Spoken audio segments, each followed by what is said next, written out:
Bueno, pues vamos a ir comenzando con esta charla con Charles Bess. Es muy fácil de resumir qué significa para nosotros Charles. Es sin duda uno de los mejores ilustradores y dibujantes que uno puede encontrarse en el panorama actual, ya desde hace muchas décadas, de la industria. Mirando un poquito hacia atrás se pueden ver un montón de características en su trabajo y de rastros en él que lo unen total y absolutamente a un festival como el nuestro, ¿no? Que transita por los géneros de la fantasía, el terror y la ciencia ficción, aunque en su trayectoria evidentemente el predominio casi absoluto de estos tres géneros, el ingrediente al 99% es la fantasía. Ya desde sus primeras influencias, como alguien que buscaba abrirse camino como ilustrador, siempre ha tenido una querencia especial por los mundos de fantasía, por los mitos, por el folclore y un poco por lo orgánico. Hay dibujantes de lo inorgánico, como por ejemplo era Juan Jiménez, que sabía desgranar, hacerte un mecanismo por imposible que fuera aquello que hacía y que pareciera perfectamente funcional y verosímil, y está para mí el exponente del mejor dibujante de lo orgánico ahora mismo, que sin duda es Charles Bess. Él puede hacerte el árbol que quieras o la criatura mitológica o fantástica del universo y que funcione. Esto puede parecer una tontería, pero en realidad es algo muy pensando. Todos sabemos mucho más de lo que incluso sabemos que sabemos. Te dibujan 50 dragones y tú dices, este dragón no puede funcionar. Y dices, pero ¿has visto alguna vez algún dragón, tío? ¿Cómo vas a decirme que puede funcionar o no? Pero todos sabemos cómo son los reptiles, todos sabemos cómo son los pájaros, todos sabemos unas normas de lo que nos rodea, hay unos hilos de los que todos formamos parte, y ese conocimiento nos hace decir lo que funciona y lo que no funciona. Hay algunos genios que consiguen llevar esto mucho más allá y hacer que sea verosímil, siguiendo estas reglas, el concepto más demencial o maravilloso o con más sentido de la fantasía que podáis pensar. Y para mí el mejor, como decía, de todo el escenario actual y de probablemente mucho tiempo es Charles Bess. Así que lo primero que me gustaría preguntarles es, ¿qué significa para ti la fantasía y por qué dentro del mundo de la fantasía te has encontrado tan especialmente cómodo, has encontrado tu hábitat en esta fantasía tan repleta de naturaleza, de lo orgánico, como decía antes, y de lo vivo?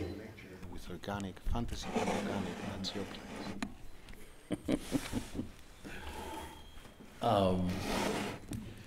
I enjoy fantasy because it's more in the woods, amongst trees, buildings that are slightly slumping from age. I love myths and I love folk tales.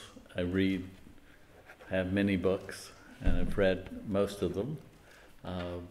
And it just, it makes me happy to draw these things, and that's really why I draw them.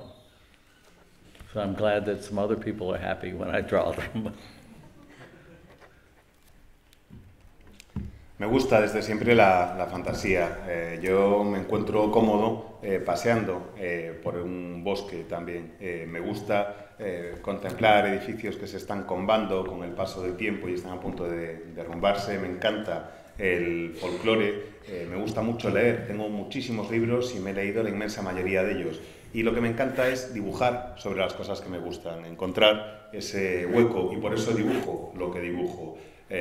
También reconozco que es muy satisfactorio ver que hay otras personas que también lo disfrutan.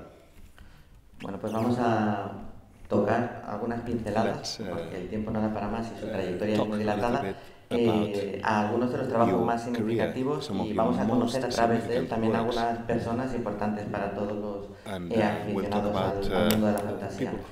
Antes de entrar en su terreno más personal, me gustaría recordar con él ese momento en el que ese ilustrador está buscando trabajo, entra en contacto con gente también maravillosa como los miembros del estudio, como Mike Aluta, y cómo llega a introducirse primero en el mercado un poquito más mainstream, ¿no? Donde ya había empezado antes, pero como quizás su primer trabajo grande fuera el estandarte del cuervo. El estandarte del cuervo. The Cross Banner was your first important Ravens Banner. That was your first important work. So. Short answer will work, right? I was interested in, I wanted to make a living off of my art. And I was living in a smaller town, and I had met this artist, Michael Kaluta, who I already really loved his work, but he turned out to be a charming guy. And he was in the process of, he had a 2-room apartment in New York City, and he was taking half of it and sharing, taking all that and putting it in a studio that he was sharing with Jeffrey Jones, Bernie Wrightson, and Barry Windsor Smith. And so he had an extra room, and he didn't want his girlfriend to move in with him. So he asked me to move up. I rented a car, put everything I could in it, and drove to New York City. And I did my clothes in the bathtub, and I ate a lot of peanut butter and jelly sandwiches. And it took 2 or 3 years before I ever had an editor call me. But because I knew Michael and then all the people at the studio, I would hang out at their parties, and I met editors, one in particular, Archie Goodwin, who's a fantastic writer and editor, and he asked me to do a story for Epic Illustrated, which was a Marvel magazine, but not a mainstream superhero kind of magazine. And it took me 8 months to do 8 pages, because I was very intimidated. But from there I moved on further into Marvel, into eventually doing my first graphic novel, The Raven Banner, and then a little bit later a Spider-Man graphic novel. Lo cierto es que me encantaba el dibujo de un tipo que se llama Michael Kaluta, que es un dibujante extraordinario. Lo había conocido en mi ciudad natal en una de las visitas que hizo, y resulta que cuando nos conocimos, pues no solo descubrí que era un extraordinario dibujante, sino que es un tipo fantástico.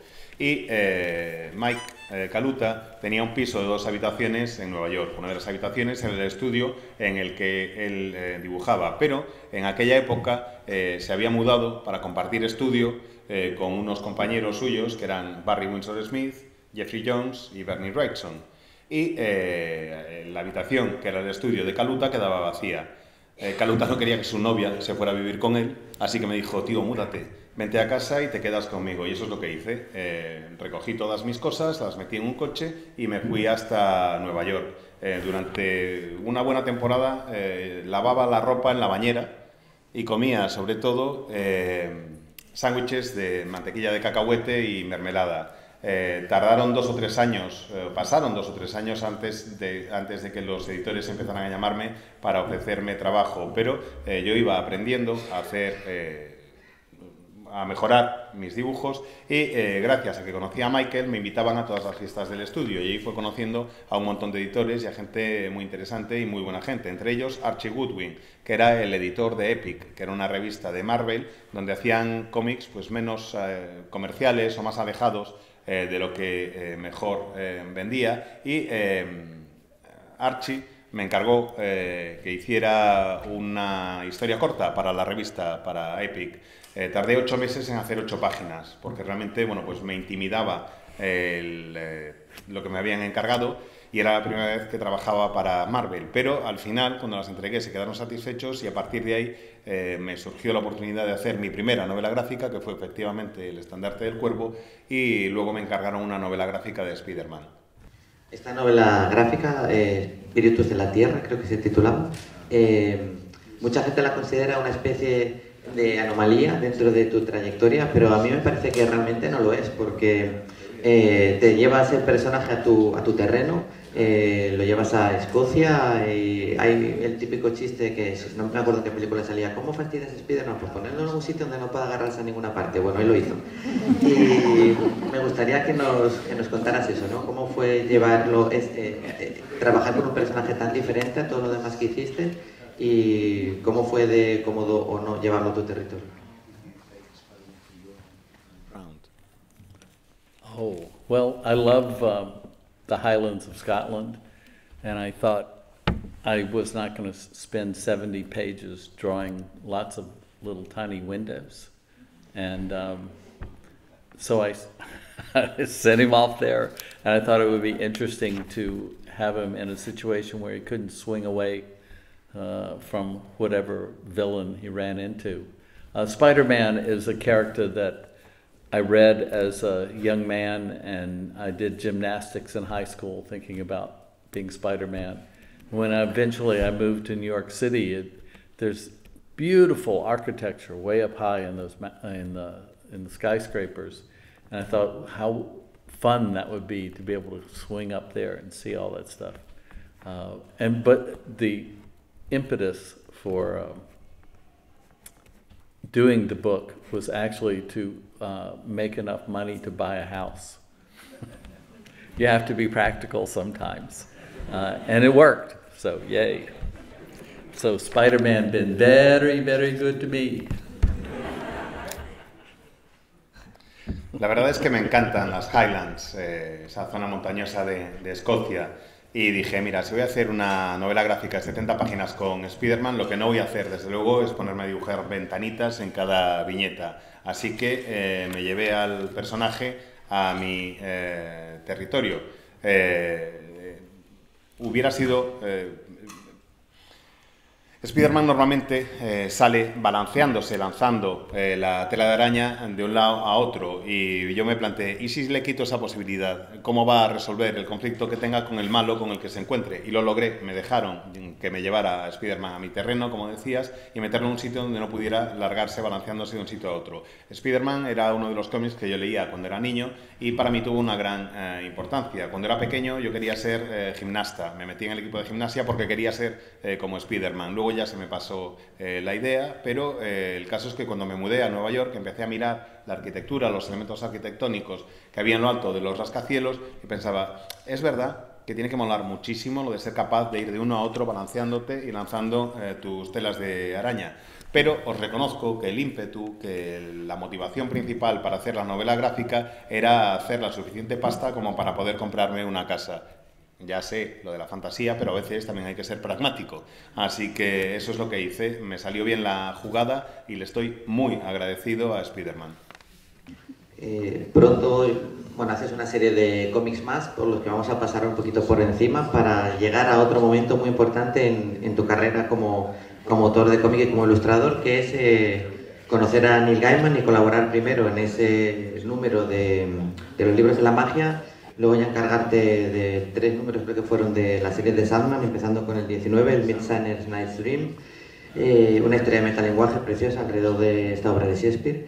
Y ya tuvo que ser, me imagino, como una especie de flechazo instantáneo, ¿no? Quizás el autor que más se puede parecer a los creadores de cuentos de hadas de ahora de la actualidad y con una sensibilidad más adecuada para esto, y un autor que, como en este caso tú, que lo entendía a la perfección. Me lo imagino así como sonando Love is in the Air cuando os conocisteis. Cuéntanos un poquito cómo fue conocer a Neil Gaiman y cómo fue este amor a primera vista que os ha unido tanto desde entonces.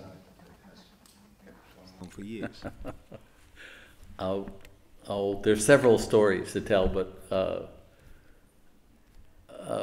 when I met Neil before he was Neil, and I was at San Diego Comic-Con, and we could stand in the aisles and talk, have a conversation, and nobody stopped. Nobody wanted any books signed, which is not going to happen today. And we talked about doing an issue of Sandman, and we talked about a particular writer, James Branch Cabell, who's a very early fantasy writer that we both appreciated. But later on he told me he'd approached his editors at DC for me and suggested that I do an issue of Sandman and books of magic. And their comeback was, Charles Vess, he's a superhero artist, isn't he? Why would you want him to draw your book? And he had to explain to them what I really did. But as soon as we started talking, we had read most of the same authors in the fantasy field, and we could speak in a sort of a shorthand. exchanging information, and we still do that. And his writing is pretty good, you know. It's as I've gotten older and done more work, I want to work with authors. If I'm going to work with an author, I want to work with someone that will challenge me, but know sort of what I want to do. And we had some very pleasant experiences drawing, so no complaints. Hay varias historias que tienen que ver con esta pregunta, pero diré que conocí a Neil antes de que Neil fuera Neil.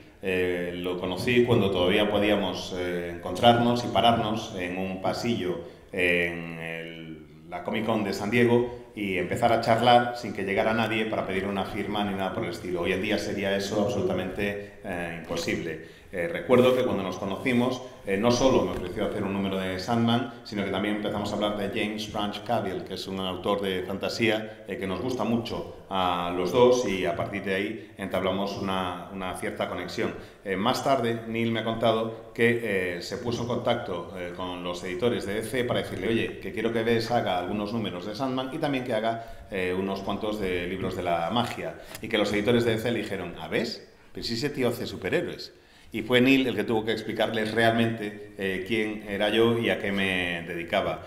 El caso es que tuvimos una conexión instantánea porque desde el momento en que empezamos a hablar descubrimos que los dos habíamos leído prácticamente a los mismos autores de fantasía. Y creamos una especie de código para comunicarnos entre nosotros, como notas breves o una especie de taquigrafía que todavía seguimos utilizando y que nos permite transmitirnos información con mucha rapidez. Me gusta, según me voy haciendo mayor, pues trabajar con autores que me planteen algún tipo de reto. Me gusta poder seleccionar un poco los proyectos en los que me meto y siempre quiero ver si voy a trabajar con alguien que me plantea un reto pero que entiende lo que quiero hacer. Encima, en el caso de Neil, no solo es que nos entendamos muy bien, es que encima tipo mal del todo no escribe. Y lo que quiero es, como dibujante, encontrarme con alguien que es capaz de hacer eso, crearme un reto y al mismo tiempo que me conozca lo suficiente para saber qué es lo que se me da mejor y qué es lo que me gusta hacer.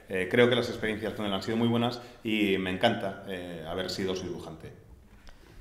Cuando le preguntas a un autor por cuál cree que es su mejor trabajo, de cuál está más contento, siempre te dicen ese tópico de, bueno, mi mejor trabajo yo creo que está todavía por llegar, es ese que tengo ahora mismo sobre la mesa. Y si esto fuera así, esto fuera verdad, pues el mejor cuadro de Picasso sería el último, la mejor canción de los Rolling sería la última. La realidad suele ser distinta, ¿no?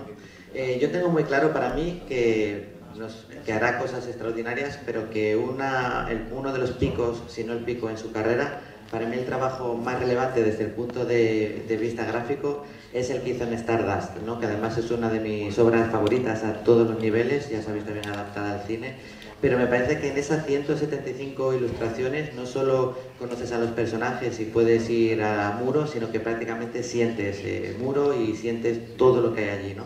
Yo no sé cómo recuerdan este trabajo, que como digo a mí me parece una obra maestra y una obra imprescindible en la fantasía general, independientemente del medio del que hablemos. In any media for the last 50 years. Wow. Okay. Neil and I were at a convention in the desert, American desert, and we had already agreed that our issue of Sandman 19 was going to be up for an award, and we had agreed that we weren't winning. I believe this so much that I was back at the hotel playing ping pong when a friend of mine burst through the door going, "Quick, Charles, you have to go back. It won. They're taking photographs." And that night, Neil found me with a large bottle of champagne, which we shared. And we walked out underneath the desert, and he started telling me the story of Stardust. And then, he stopped and he said, "Well, would you be interested in drawing that?" I'm like, "Yes, please." Then it was a long process, lots of contractual stuff, but it was, the first piece I did was based on a dream that I had where I was in the woods with Neil, deep, deep woods. And he was telling me the story of Stardust, and I kept feeling like someone was listening in on this story. And when I looked up, it was the god Pan hovering in the trees. And I went, well, I'm going to paint that. So I did, and it became, but I painted it as Neil became Tristan, and I became Yvain, and Pan stayed like Pan.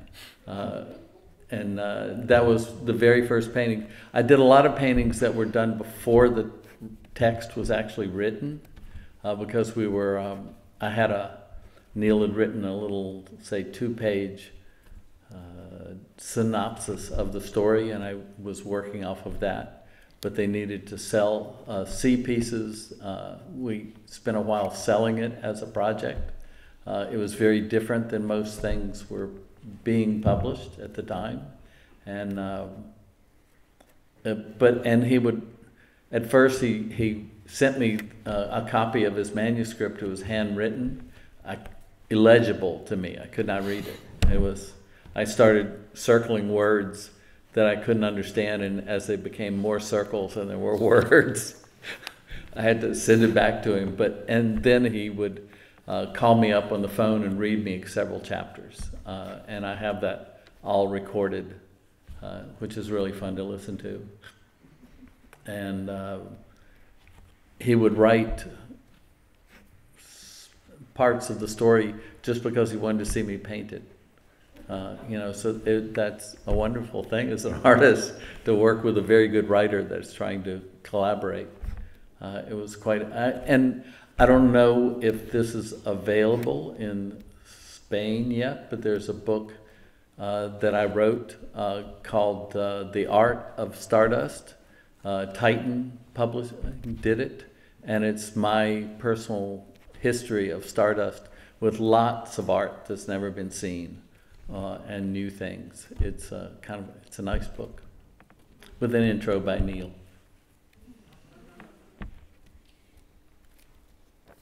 That's all.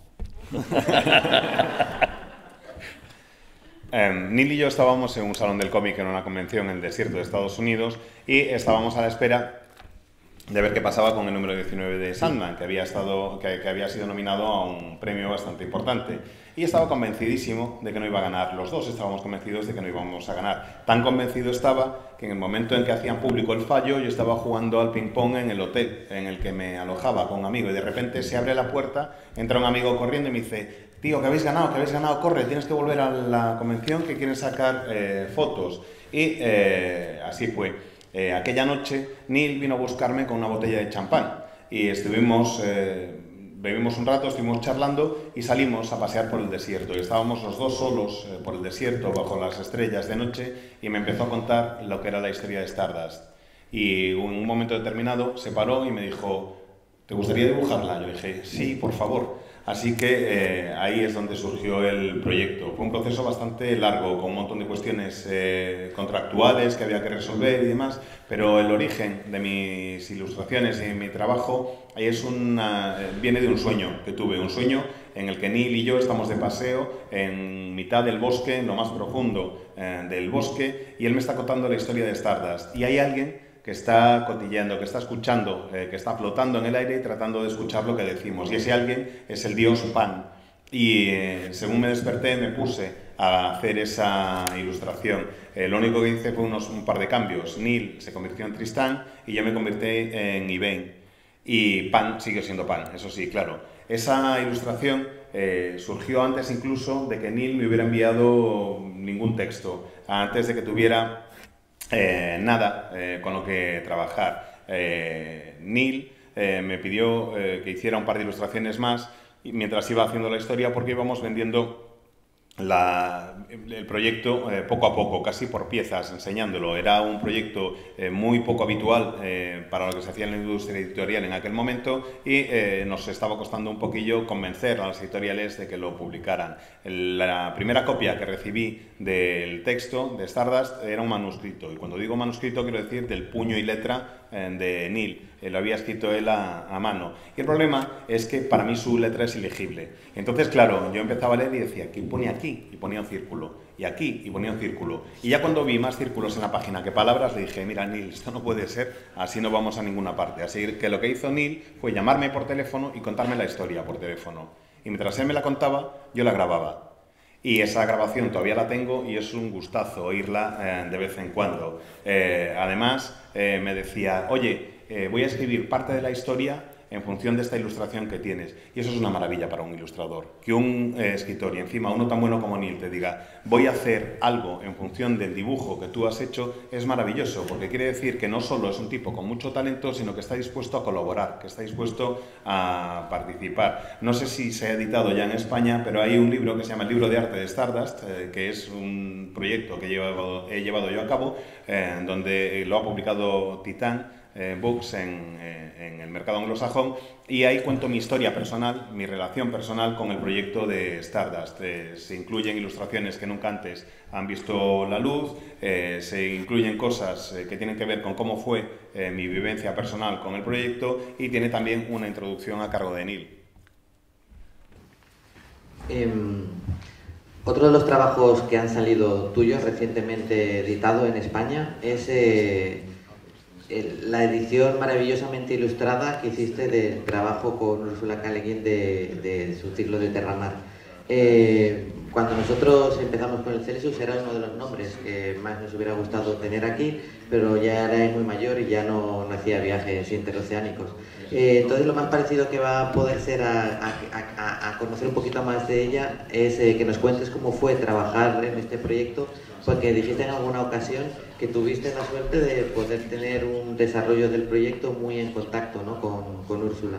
Entonces el trabajo se puede ver ahí, os lo recomiendo, es un libro imprescindible y con esas ilustraciones pues ya es la edición definitiva, creo. Pero cuéntanos un poquito del proceso y cómo fue y cómo era Úrsula.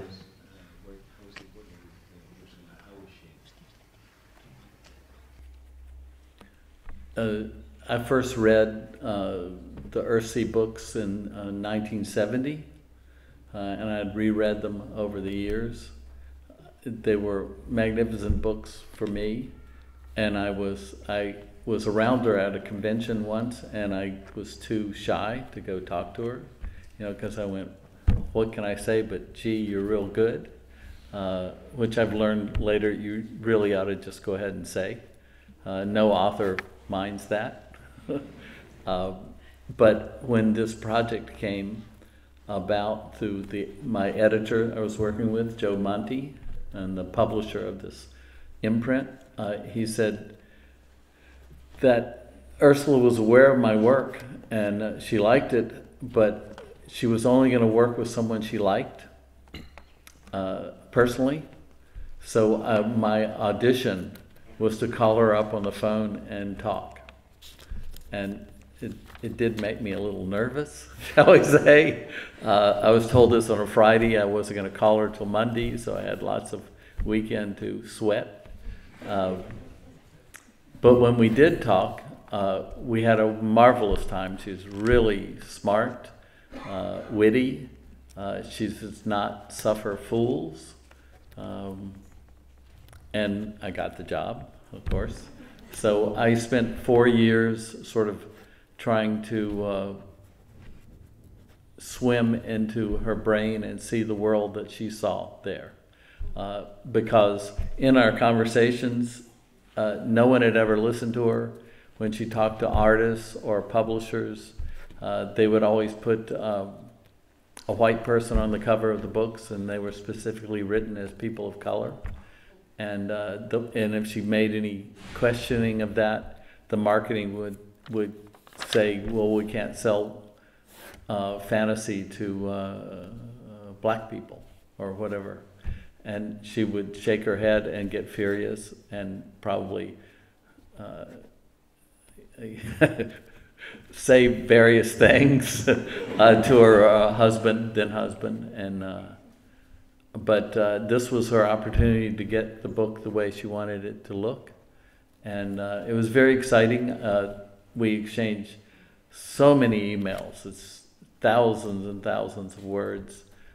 We spent about a year going back and forth on what her dragons looked like. And she even had a little drawing that she had done. She did art She self-published little pamphlets with her poetry, and she would draw the covers to these things.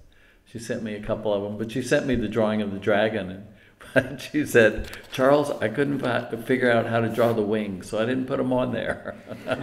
You know, so it was very interesting process.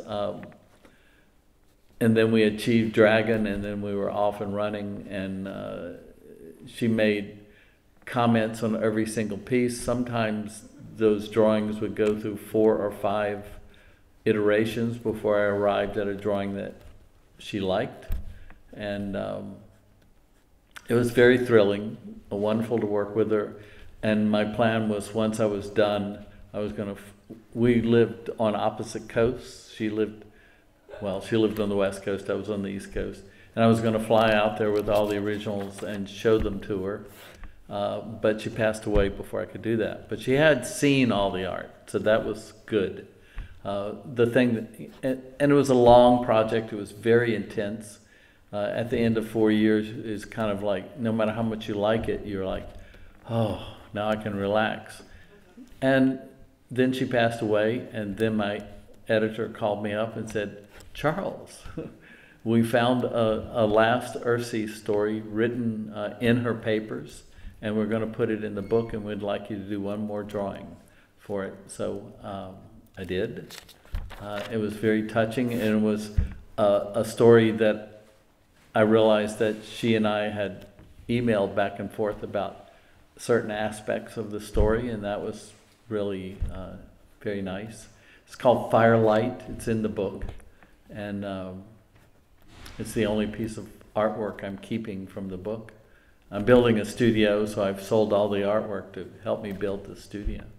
So it was certainly a highlight of my my career.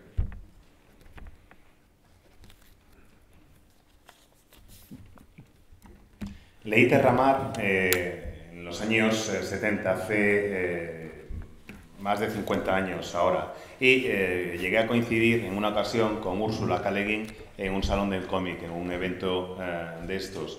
Y lo que pasa es que me dio muchísima timidez acercarme a saludarla, y yo pensaba, ¿qué hago? ¿Qué le digo? Jo, Úrsula, eres buenísima. Lo tenía que haber hecho. He aprendido con el paso del tiempo que no conozco ni a un solo autor o autora al que le moleste que alguien se le acerque y le diga, es que eres buenísimo, es que eres buenísima. Es algo que nos gusta a todos. Este proyecto de la edición ilustrada de Terramar surgió gracias a la labor de Joe Monti, que era el editor del proyecto y que fue el que nos puso en contacto. Me llamó un día y me dijo, mira, Úrsula busca a alguien para la edición de Terramar, conoce tu obra, le gusta tu estilo, pero no trabajará con alguien que le caiga mal. Tienes que caerle bien para poder trabajar juntos. Así que si no le gustas como persona, esto no va a poder salir adelante. Y te va a hacer una especie de prueba. Y esa prueba era simplemente una conversación por teléfono. Esto me lo dijeron un viernes. Y ella me iba a llamar el lunes. Y claro, me pasé el fin de semana dando vueltas, sudando y nerviosísimo. Cuando por fin hablamos, me pareció que era absolutamente maravillosa. Es una persona inteligentísima, era una persona inteligentísima, con muchísimo ingenio, que no soportaba las tonterías, ni mucho menos, y me encargó el trabajo. Y me pasé los 4 años siguientes intentando meterme de lleno en su cabeza, nadar dentro de su cabeza, si queréis, para ver cómo era la imagen real que ella tenía de Terramar. Por ejemplo, yo sé que nadie le había escuchado, y eso le cabreaba muchísimo a Úrsula, en lo relativo a la edición de los libros. Ningún ilustrador de los anteriores, ningún editor de los interiores le había hecho puñetero caso, porque ella siempre decía, en la portada quiero una persona de color, no una persona blanca. Y los editores decían, ya, pero ¿cómo vamos a vender fantasía si no hay una persona blanca en la portada? No vamos a vender fantasía a la población negra de Estados Unidos. Y ella estaba cabreadísima, porque la imagen que tenía estaba muy clara desde el principio. Yo me la imagino,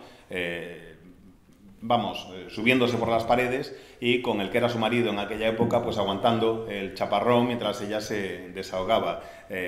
me pareció realmente emocionante el poder hacer justicia a lo que ella había tenido en mente desde el principio. Intercambiamos desde entonces centenares de correos electrónicos, miles de palabras.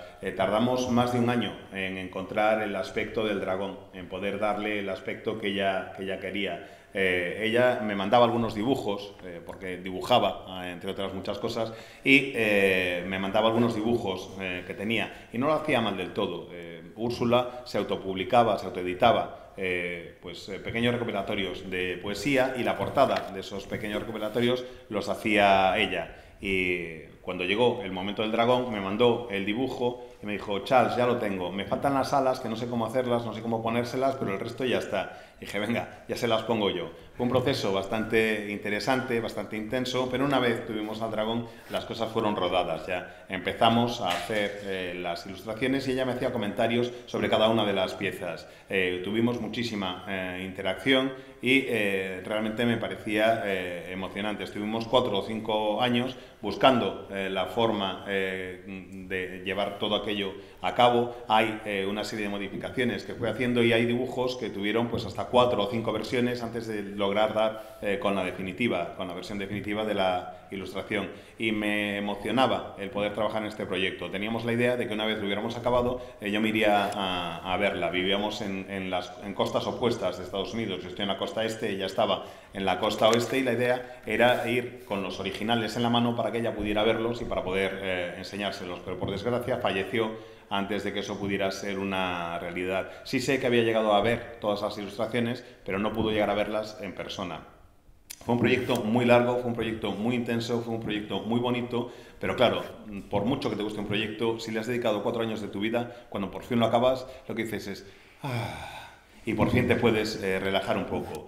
Pero al poco de sentirme yo así, al poco de su fallecimiento, el editor me llamó y me dijo: oye, hemos encontrado entre los papeles de Úrsula una historia inédita de Terramar, así que necesitamos que hagas una ilustración más para esa historia inédita. Es una historia que está incluida en la edición en inglés, y para mí fue un momento realmente muy conmovedor. Iba a poder aportar algo nuevo a una historia de Úrsula K. Le Guin. La historia se llama Firelight y está incluida en el tomo recopilatorio en inglés, y de todas las ilustraciones es la única que me voy a quedar para mí para siempre. He vendido las demás ilustraciones del libro porque me estoy construyendo un estudio y eso cuesta bastante dinero, así que las he ido vendiendo, pero esa en concreto va a ser para mí para siempre. Después de haber leído tanto, como ya nos ha contado Charles que ha leído, y de tener, yo creo que imposible, mejor escuela que ese intercambio de conversaciones frecuentes con Neil Gaiman, ese intercambio incansable de mails con Úrsula K. Le Guin, o me imagino con otros de sus colaboradores habituales como el escritor Charles Delin y tantos otros, que era cuestión de tiempo, yo creo, que se sintiera preparado para lanzarse al otro lado y escribir una novela. Sin embargo, ha tardado, se ha hecho de rogar, pero finalmente Queen of Summer's Twilight ya existe de momento en el mercado americano. Creo que ha traído nuestro querido Ian Waits unos cuantos ejemplares para la venta, o sea, para los que leáis bien inglés yo no dejaría pasar la ocasión. Y me gustaría que nos contara un poquito cómo fue esta experiencia, ¿no?, de lanzarse a la piscina y por fin decidir: yo creo que ahora mismo ya puedo escribir yo también. Bueno, y luego 2, si está contento con el portadista que le eligieron.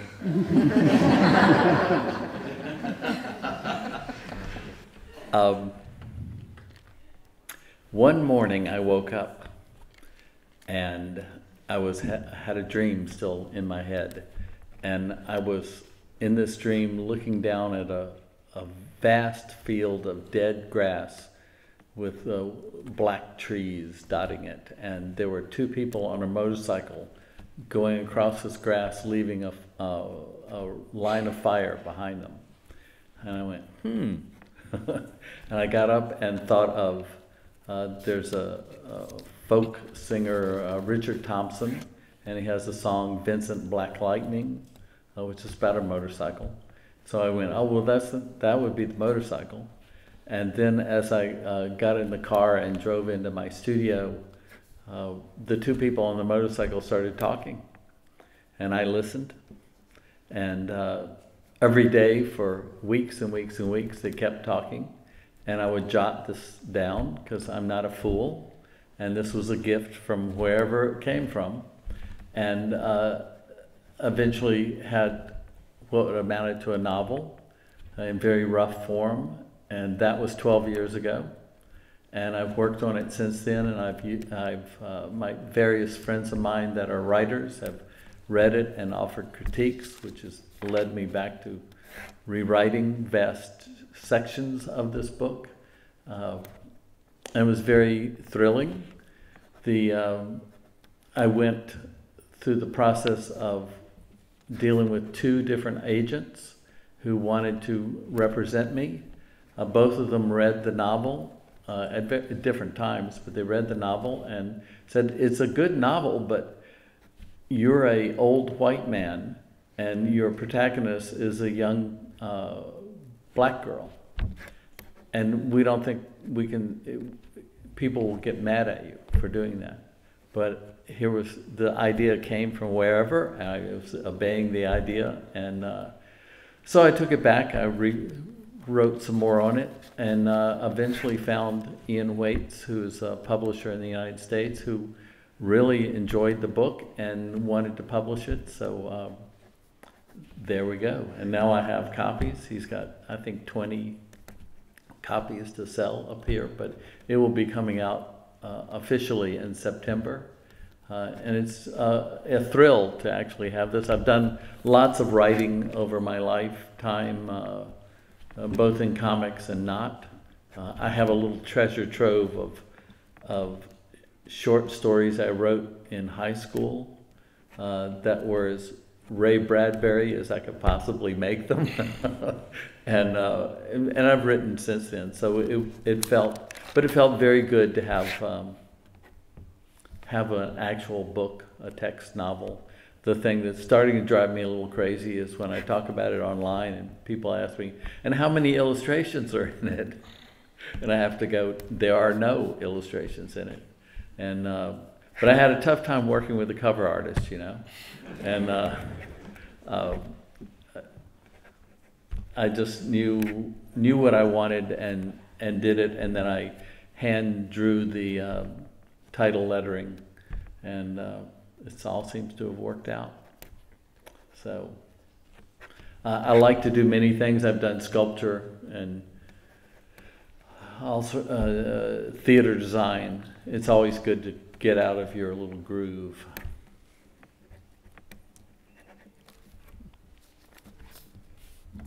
You got a novel there. Una mañana me desperté después de haber tenido un sueño, y en ese sueño estaba contemplando un campo en el que la hierba estaba totalmente requemada y había un montón de árboles ennegrecidos, y ese campo lo estaban atravesando una pareja que iba en moto, y la moto dejaba atrás de sí un reguero de fuego, una línea de fuego, y la verdad es que dije, esta imagen mola. Me gusta esa idea, quiero seguir explorándola. Hay un cantautor norteamericano que se llama Richard Thompson, que tiene una canción que se llama Vincent Black Lightning, que es una canción sobre o Vincent Rayo Negro, que es una canción sobre una moto, y decidí, bueno, pues ya tengo el nombre de la moto también. Así que pensé que perfecto, ya iba teniendo un par de elementos. Luego iba en coche hacia mi estudio para ponerme a trabajar y empecé a escuchar la voz de los dos protagonistas. Me hablaban en la cabeza y yo les escuchaba, y durante semanas me fueron contando lo que les ocurría. Y como no soy tonto del todo, empecé a escribir lo que me iban contando. Y para mí esta historia es un regalo que no sé de dónde viene, no sé cuál es su origen, pero vamos, venga de donde venga, estoy encantado porque se convirtió en una novela. Así, escribiendo estas notas, conseguí tener mi primer borrador. Esto hace unos 12 años más o menos, y desde entonces he estado trabajando en esa historia. He estado escribiendo y reescribiendo. Se le he pasado a algunos de mis amigos que son escritores para que me hicieran, bueno, pues, las críticas que les parecieran oportunas. He reescrito varios pasajes y ha sido un proceso realmente muy emocionante. A lo largo de este proceso, 2 agentes distintos se han puesto en contacto conmigo para representarme. A los 2 les gustó la novela en cada uno de sus... en distintos momentos, pero los 2 me dijeron, hay un problema con esta novela, aunque nos gusta, la has escrito tú, y tú eres un varón blanco, y tienes a una protagonista que es un varón blanco de una cierta edad. Y tienes a una protagonista que es una joven afroamericana y eso le va a cabrear a mucha gente. Y yo le dije, vale, lo que quieras, pero es que la historia surgió así y quiero ser fiel a la historia que he ido conociendo. Así que reescribí una serie de pasajes una vez más, seguí trabajando en la novela y acabé por presentársela a Ian Waits, que es un editor británico que también publica en Estados Unidos y le encantó la novela y me dijo que la quería publicar tal cual está. De hecho, está a punto de salir a la calle, me parece que ha traído como unos 20 ejemplares aquí al Celsius, o sea que si os apuráis igual lo podéis hacer con alguno y saldrá oficialmente en septiembre. Eso sí, ha sido muy emocionante escribirlo. Llevo toda la vida escribiendo. Sí, es verdad que he trabajado sobre todo en el mundo del cómic, pero llevo escribiendo toda la vida. Tengo una especie de cofre del tesoro en el que guardo algunos de los relatos y las historias que he ido haciendo desde que era jovencito. Tengo incluso relatos de cuando estaba en el instituto y trataba de ser todo lo Ray Bradbury que podía, acercarme todo lo posible a su estilo. Tengo más historias por ahí guardadas, pero esta es la primera que adquiere forma de novela, que se convierte en un libro. Una de las cosas, eso sí, que me molestan un poco, o que me molestaron cuando anuncié el proyecto, cuando anuncié que iba a publicar una novela, cuando lo dije online, es que me empezaron a llegar las preguntas de ¡ah, qué guay! ¿Cuántas ilustraciones va a tener? Ninguna. Es un libro, una novela que he hecho yo, ya está. En lo que tienes razón, de todas formas, es que ha sido bastante difícil la relación con el portadista. No acabábamos de entendernos. De hecho, tanto es así que tuve que hacer yo algunas de las cosas de la portada, como por ejemplo rotular a mano el título del libro. No sé, me gusta ponerme un poco a prueba, me gusta hacer cosas distintas, me gusta hacer lo que me divierte, lo que me satisface y sobre todo lo que me obliga a salir un poco de mi rollo habitual. Bueno, nos vamos a saltar, como ya sabíamos, trabajos súper interesantes como Rose, tu aportación al universo de Bone de Jeff Smith, muchas de las portadas que hiciste para sagas que todos conocemos, como la de Juego de Tronos, las colaboraciones que decía antes con Charles Delin, Tu ser limitada al Príncipe Valiente y muchas cosas, porque no quiero que la última pregunta sea para otra cosa que no sea para el libro The Book of Paladin Sagas, un trabajo que te acompañó durante muchos años hasta tener su forma definitiva, que por fin la tuvo y que me gustaría que nos contaras un poquito de este libro, ¿no?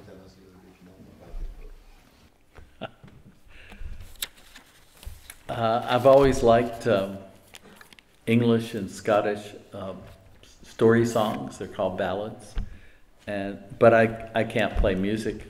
Nor can I sing. Lord, you don't want to hear me sing. So I didn't think I'd ever be able to join in this folk tradition of carrying these songs into the future. But a friend of mine, Charles DeLint, writer, sent me a script to draw, and it was an adaptation of one of these ballads. And the light bulb clicked. I realized, of course, I could do comic book graphic narrative versions of all these stories that I would like. And I contacted writers and everyone gladly supplied me scripts. I self-published the first several issues of it. And it was a great reception. I was no fool. I got Neil Gaiman to write a script for the first issue, so it sold rather well. And then my wife was in a car accident, and I couldn't. The books were selling well. I was making money from them, but it meant there was a 2 or 3 month time lag of getting money for what you were doing. So I had to quit them, and eventually I sold it to a larger publisher, and it sold very well. Then went out of print. Then I sold it to another publisher, and it's been produced in Italy and France, never Spain. Never. You bad boy, you. Yeah. And it was translated though. Yeah. it was, Yeah, okay. by someone sitting close to you. Yeah, okay. And it's something very close to my heart. It's black and white. It's very dense. I don't know. I did the first works for it in 1995. I don't know whether my eyes would even focus on those lines anymore. As you get older, it gets a little wobbly. but it's work that is very close to my heart. I love what I did for it, and I'm very happy to see it keep growing and going. So.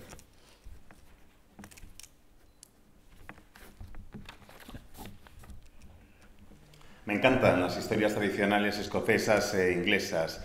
Me encantaría poder contribuir a esas canciones, pero se me da fatal lo de escribir ese tipo de baladas. Además, eran textos cantados, eran canciones, y lo de oírme cantar, vamos, ni se os ocurra, porque no se lo deseo a nadie. Así que pensé que nunca iba a poder hacer una aportación a la tradición de las canciones populares, hacer que siguieran avanzando y que fueran hacia adelante. Hasta que un amigo mío, el escritor Charles Telint, me envió una serie de canciones y de poemas para que hiciera ilustraciones y los adaptara con mis ilustraciones. Y entonces pensé, puedo hacer lo mismo. Se encendió la bombilla y dije, esta es la manera en la que puedo contribuir a las canciones populares y a su difusión. Me puse en contacto con varios amigos que son guionistas y me autoedité los primeros números. La verdad es que la recepción fue muy buena. Le pedí a varios guionistas, como digo, que escribieran historias para mí, y como no soy tonto del todo, como os decía antes, en el primer número había un guión de Neil Gaiman que se vendió de maravilla. Pero al poco de empezar con la serie, mi mujer tuvo un accidente bastante grave de coche y me dediqué a atenderla sobre todo. Y aunque la colección estaba vendiéndose bastante bien, requería tiempo y encima tardas como 2 o 3 meses en que te vaya llegando el dinero. Así que dejé el proyecto de lado y acabé por vendérselo a una editorial que lo publicó y se agotó la edición. Y con el paso del tiempo lo volví a vender y ha llegado al mercado italiano, al mercado francés, al mercado español no, por lo menos de momento. Y la verdad es que es una obra en blanco y negro que es bastante densa, el estilo de dibujo es bastante denso. Empecé a trabajar en este proyecto en 1995 y creo que ya no sería capaz ni de centrar el ojo en las líneas. Según te vas haciendo mayor, pierdes precisión en la vista y ahora ya creo que esas líneas, vamos, no es que no las pueda dibujar, es que las veo y me parecen prácticamente algo borroso. En cualquier caso, es un proyecto muy cercano a mi corazón, un proyecto al que le tengo mucho cariño y me encanta ver cómo ha ido creciendo con el paso del tiempo y cómo ha ido avanzando y siguiendo hacia adelante.